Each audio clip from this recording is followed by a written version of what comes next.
అంటే ఇది డాక్టర్ ఫణిరాజ్ కుమార్ నేను ఊహించినట్టే ఆయన కూడా దాదాపు 1,00,000 మంది రెడీగా ఉంటారు ఒక్కసారి ట్రంప్ కనుక లాకులు ఎత్తితే అంటున్నారు.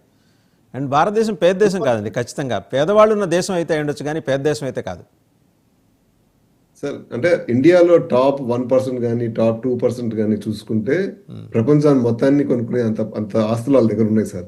ప్రపంచంలో అంటే ఇన్ఈక్వాలిటీ రిపోర్ట్స్ మనం కనుక చూస్తే దగ్గర దగ్గర 1935లో అంటే బ్రిటిష్ పాలనలో ఉన్న ఇండియాలో ఉన్న ఇన్ఈక్వాలిటీ రిపోర్ట్కి ఇవాళ 2025లో ఉన్న ఇన్ఈక్వాలిటీ రిపోర్టు సరిపోతుంది.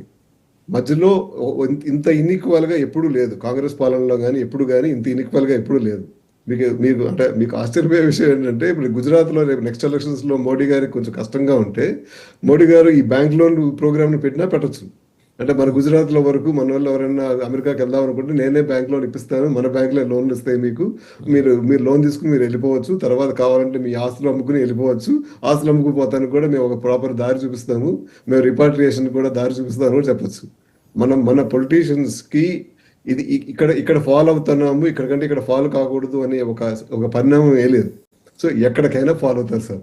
అన్ఫార్చునేట్ అంటే ఇండియాలో 75 ఏళ్ళ ఇండిపెండెన్స్ తర్వాత ఇండియన్స్ ఎక్కువ మంది ఇండియా వదిలి పారిపోదాం అనుకుంటున్నారంటేనే మనం పెరుగుతున్నామని కాదు కానీ తగ్గుతున్నాం అనేది దానికి కరెక్ట్గా అర్థం చేసుకోవాలి.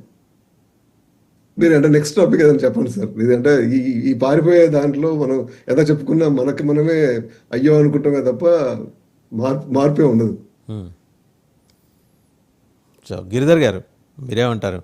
సో రేపు పొద్దున గుజరాత్ అసెంబ్లీ ఎలక్షన్స్ సమయానికి కొంచెం కష్టం అనిపిస్తే ఈ బ్యాంక్ లోన్స్ స్కీమ్ మోడీ గారు ఇనిషియేట్ చేసినా చేయవచ్చు,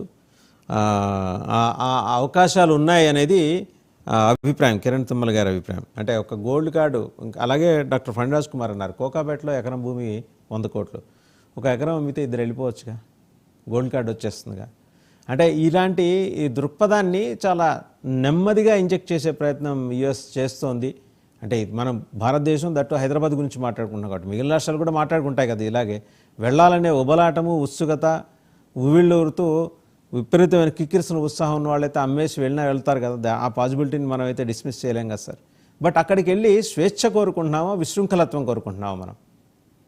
అలా వెళ్ళే వాళ్ళ సంగతి మాత్రమే మాట్లాడుతున్నా, కష్టపడి వెళ్ళే వాళ్ళ గురించి నేను మాట్లాడలేదు. అదే కరెక్టే. అటువంటి వాళ్ళు ఎంతమంది వెళ్తారు? ఇదో పెద్ద ప్రశ్న. 1,00,000 మందియే మనం అంచనాలు వేసుకుంటున్నాం కానీ నిజంగా 1,00,000 మంది తలా 50 కోట్లు వెచ్చించగలిగినటువంటి వాళ్ళు ఎంతమంది ఉన్నారు? ఆల్రెడీ ఇంత ధనం ఉన్నటువంటి వాళ్ళు ఆల్రెడీ అమెరికాలో ఏదో విధమైన